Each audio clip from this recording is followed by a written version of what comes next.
सके भाई, जिस तरीके से ये पूरा सीन दिख रहा है, राहुल गांधी ने 10 संकल्प दे दिए, महागठबंधन, अभी विनय सर भी कह रहे हैं कि भाई बाकी पार्टियां भी ऑलमोस्ट उस पेज पे हैं। एक बड़ी चीज ये है कि जीतन राम मांझी, चिराग पासवान जैसे लोग तो इन्हीं सारी चीजों की बदौलत उनकी सियासत चल रही है।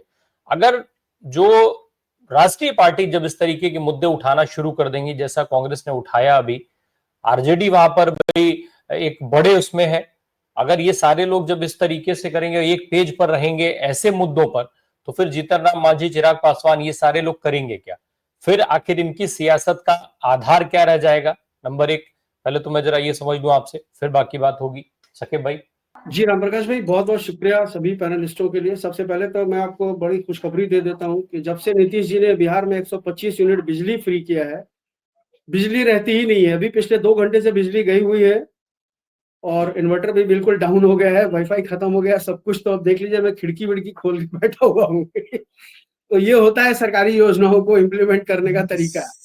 ये जो है आपका जो सवाल है, दूसरी पार्टियों की जो राजनीति है, देखिए कल जो अत्यंत पिछड़ा न्याय संकल्प राहुल गांधी ने जो जिसकी घोषणा की, 10 पॉइंट्स जो राहुल गांधी ने ऐलान किए, आप इस बात को इस तरह से समझिए कि भारतीय जनता पार्टी, एक तो नीतीश कुमार और महागठबंधन की सरकार ने भाजपा के पॉलिटिकल हिंदुत्व के नैरेटिव को खत्म कर दिया था। यानी पॉलिटिकल हिंदुत्व के नैरेटिव को सेट करके जो राजनीति करने का स्टाइल है भारतीय जनता पार्टी के, उस स्कोप को नीतीश जी और तेजस्वी की सरकार ने जातिगत सर्वेक्षण करवा के पलीता लगा दिया था। अब वो रही सही कसर जो है वो कल इस 10 पॉइंट ने खत्म कर दी है। क्योंकि अब जो भाजपा 80-20 की राजनीति करना चाहती है, ये ऐलान समझ लीजिए, ये जो कल अति पिछड़ा न्याय संकल्प है या राहुल गांधी की ये 10 घोषणाएं जो हैं, वो रिवर्स 80-20 की तरफ जा रही हैं। आप समझ रहे हैं इस बात को?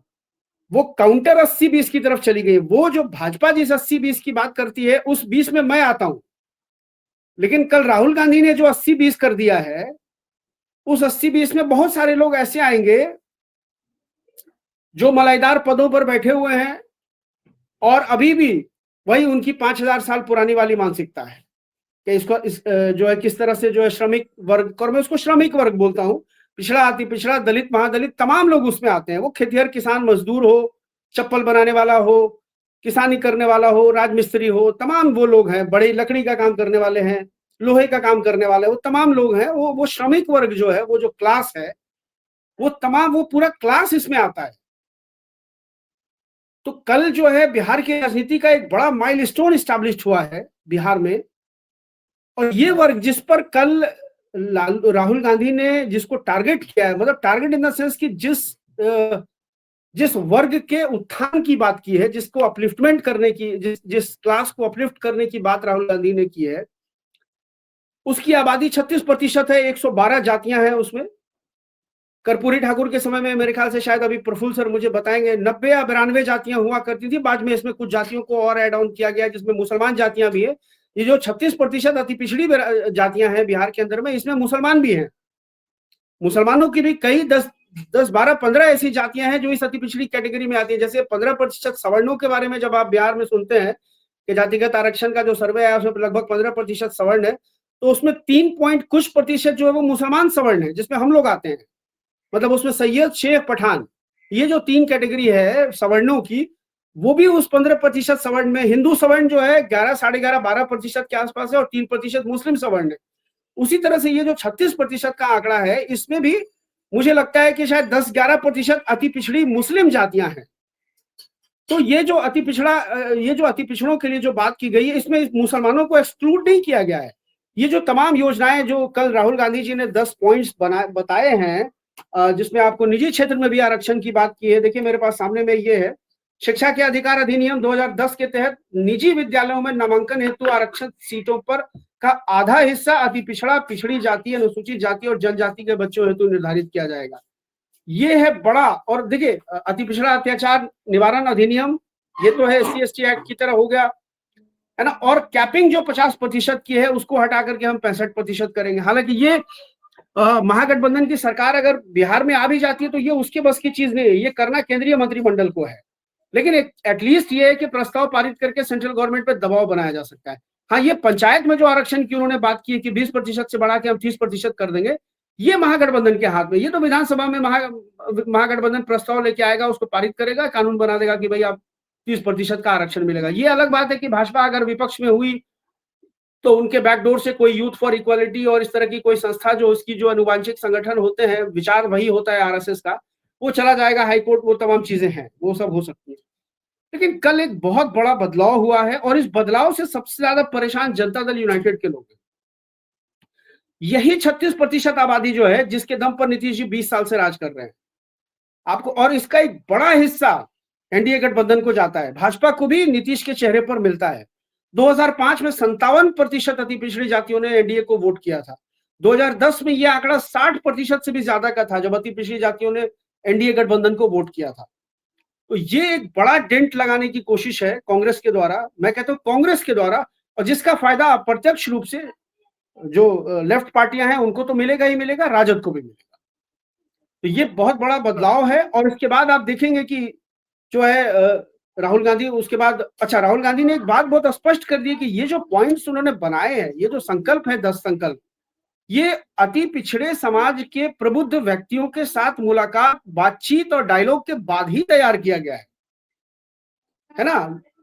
Back to back Rahul Gandhi की मीटिंग्स हुई हैं और उसके बाद जाकर के अब अभी भी कुछ लोगों को मैं कहता हूं, पटना से चलने वाले कुछ प्लांटेड यूट्यूबर्स हैं जिनकी अच्छी खासी रीच है, व्यूअरशिप है उनकी, और स्पॉन्सरशिप भी उनका अच्छा है। अब उनको कल बेचैनी हो रही थी कि महागठबंधन की तरफ से तेजस्वी यादव को आज भी मुख्यमंत्री पद का उम्मीदवार घोषित नहीं किया गया। सीडब्ल्यूसी की मीटिंग में कम से कम घोषित कर देना चाहिए था। अरे भाई, क्यों मुख्यमंत्री पद के लिए परेशान हो रहे हो? मुख्यमंत्री नीतीश महागठबंधन की सरकार आने की स्थिति में तेजस्वी ही है, कोई उसमें इफ और बट नहीं है, कोई एम्बिग्यूटी नहीं है। वो तो क्रिएट किया हुआ एक स्पेस हो रहा है, एक स्पेस क्रिएट करने की कोशिश की जा रही है ताकि कहीं ना कहीं जो इस मामले को जिंदा रखा जाए। सकीब भाई, तब तक आप जवाब दीजिए, फिर विनय सर से मैं दूसरा सवाल ले लूंगा। मेरा ये था कि जिस तरीके से हमने पहले भी देखे हैं लोकसभा चुनाव में या कुछ राज्यों के चुनाव में भी, कि जो मजबूत विपक्ष होता है उसको सिरे से खारिज कर देने का काम भाजपा करती रही है ताकि लड़ाई में किसी और को लाया जा सके। एक दिखाने की कोशिश रहे कि भाई लड़ाई में तो हम और प्रशांत किशोर हैं, महागठबंधन तो कहीं है ही नहीं। वही कोशिश बिहार में भी हो रही है। सकीब भाई, देखिए, ये बिल्कुल सही कह रहे हैं आप। हम लोग बार बार इस बात की चर्चा कर रहे हैं कि प्रशांत किशोर को आखिर इतना स्पेस क्यों मिल रहा है। बिहार में हर जगह, हर डिबेट में आप देखेंगे, हर जो यूट्यूबर भी है जिसकी व्यूअरशिप अच्छी है, एक यूट्यूबर को तो मैं पिछले 6 महीने से ऑब्जर्व कर रहा हूं, पटना में बेस्ड है वो प्रशांत किशोर को बहुत ज्यादा स्पेस दे रहे हैं, बहुत ही ज्यादा। उनकी हर सभा को कवर करते हैं, हर शाम में एक आध घंटे का उनका डिस्कशन होता है, उसमें वो प्रशांत किशोर को जबरन, कोई भी विषय हो, एनडीए के बारे में बात हो, महागठबंधन के बारे में बात हो, लेकिन वो 10 मिनट प्रशांत किशोर पे खर्च करते हैं। तो मैं बार बार हम लोग, और मेरा पक्का यकीन है कि बहुत प्लांटेड तरीके से प्रशांत किशोर को एक बहुत बड़े स्टेक होल्डर के तौर पर सोसाइटी में पेनिट्रेट करने की कोशिश की जा रही है।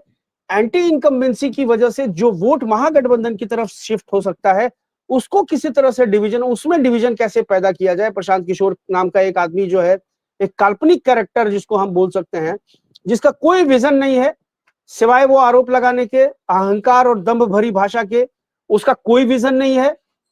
वो बार बार कहते हैं कि इस बार छठ में जो मजदूर बाहर से पलायन करके आएंगे उनको दोबारा बिहार से बाहर जाने की जरूरत नहीं पड़ेगी, हम इतना रोजगार पैदा।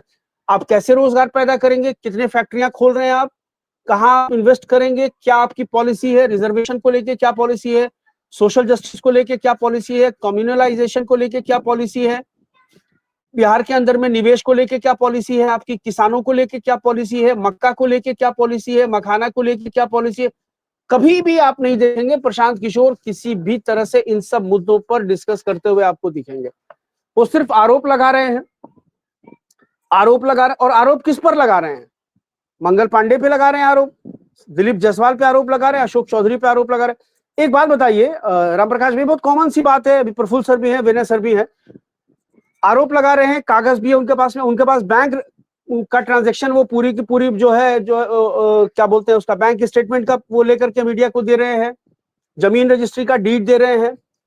क्या जमीन रजिस्ट्री की डीड और बैंक का स्टेटमेंट आपके अकाउंट का मेरे पास हासिल हो सकता है जब तक कि बैंक की तरफ से हमको सहयोग ना मिले? आरजेडी तो इसमें सहयोग कर नहीं रही। अगर आरजेडी इतनी सक्षम होती कि वो तमाम कागज पत्तर निकाल सकती विपक्ष के नेताओं पर आरोप लगाने के लिए, मतलब सत्ताधारी दल के नेताओं पर आरोप लगाने के लिए, तो आरजेडी खुद क्यों नहीं कर लेती? तो इसका मतलब यह है कि प्रशांत किशोर को एनडीए की तरफ से ही, और एनडीए में जो सबसे मजबूत दल है वो उसकी तरफ से ही प्रशांत किशोर को मटेरियल भी उपलब्ध कराए जा रहे हैं कि तुम ये माहौल बनाओ, ये मोमेंटम क्रिएट करो। उसके बाद ताकि आरजेडी डिबेट से बाहर रहे। अभी आप देखिए इतना बड़ा, कल इतनी बड़ी घोषणा हुई अति पिछड़े समाज के लिए, मीडिया ने गायब कर दिया इसको। गोदी मीडिया ने इसको गायब कर। गोदी मीडिया के पास यह सवाल है कि सीडब्ल्यूसी की बैठक के बाद तेजस्वी के नाम पे घोषणा नहीं हुई, सीट बंटवारा नहीं हुआ। बस मीडिया के पास यह सवाल है। मीडिया ने इस सवाल पर, ये जो अति पिछड़ा न्याय संकल्प के नाम पे जो इन्होंने 10 पॉइंट्स पब्लिक डोमेन में लाया है, इस पर कोई चर्चा नहीं है। अभी विजय कृष्ण सर चले गए, उन्होंने बहुत अच्छी बात कही कि समय कम है और ये जो एजेंडा कांग्रेस ने तैयार किया है ये समाज की अंतिम पंक्ति तक कैसे पहुंचेगा, अब कांग्रेस को इस पर मेहनत करनी चाहिए। प्रशांत किशोर के पास क्या है? प्रशांत किशोर के पास अपार धन बल है। आपको मैं बता रहा हूं, मैंने आपको एक बार पहले भी बताया था, अभी मैं अगर अपना एक ट्राइपॉड और एक छोटा सा माइक लेकर के प्रशांत किशोर के दफ्तर में चला जाऊं और मैं कहूं कि मैं वीडियो बना करके आपका प्रचार करूंगा, वो डील करेंगे हमसे, एक वीडियो पर 1000 रुपए आपको दूंगा, आप बनाइए, 10 लोगों को बैठाइए, सबसे कहिए कि जनसुराज को वोट दिलवाएंगे, आपको इतने पैसे देंगे। उनका ऐसा कैंपेन चल रहा है। वो कोई ऑर्गेनिक भीड़ प्रशांत किशोर के लिए नहीं आ रही है, वो कोई ऑर्गेनिक डिस्कशन प्रशांत किशोर के लिए नहीं हो रहा है। प्रशांत किशोर को प्लांट किया जा रहा है एक बड़े स्टेक होल्डर के तौर पर। और जहां तक उम्मीदवार मिलने की बात है, तो आप टीडीपी को ला करके यहाँ चुनाव लड़वा दीजिए, डीएमके को लाकर बिहार में चुनाव लड़वा दीजिए, यहाँ उसको भी उम्मीदवार मिल जाएगा। टीडीपी बोले कि हम 243 सीट पे चुनाव लड़ेंगे, तो टीडीपी को भी उम्मीदवार मिल जाएगा 243 सीट पे। चुनाव लड़ने वालों की कमी थोड़ी है। मैं तो आपसे कह रहा हूं कि मुझे बसपा की तरफ से ऐसा ऑफर है कि मैं अभी हाँ कर दूं, कल मेरे पास बसपा का सिंबल आ जाएगा, चुनाव की आधिकारिक घोषणा से पहले बसपा का झंडा मेरी छत पर लग जाएगा, गाड़ी मिल जाएगी कि जाके प्रचार कीजिए आप। तो चुनाव लड़ने के लिए उम्मीदवार की भी कमी नहीं है, सब लोग चुनाव लड़ेंगे। तो प्रशांत किशोर एक माहौल बना रहे हैं, ठीक है। और वो चूंकि उन पर एक चस्पा होता जा रहा था बीजेपी की बी टीम का, इसलिए इन्होंने उस प्रोफाइल से बाहर निकलने के लिए थोड़ा सा एक अटैक कर दिया एनडीए की तरफ, ताकि जनता में ये मैसेज जाए कि नहीं भाई, ये आदमी तो बैलेंस करके कर रहा है, ठीक है। ये है।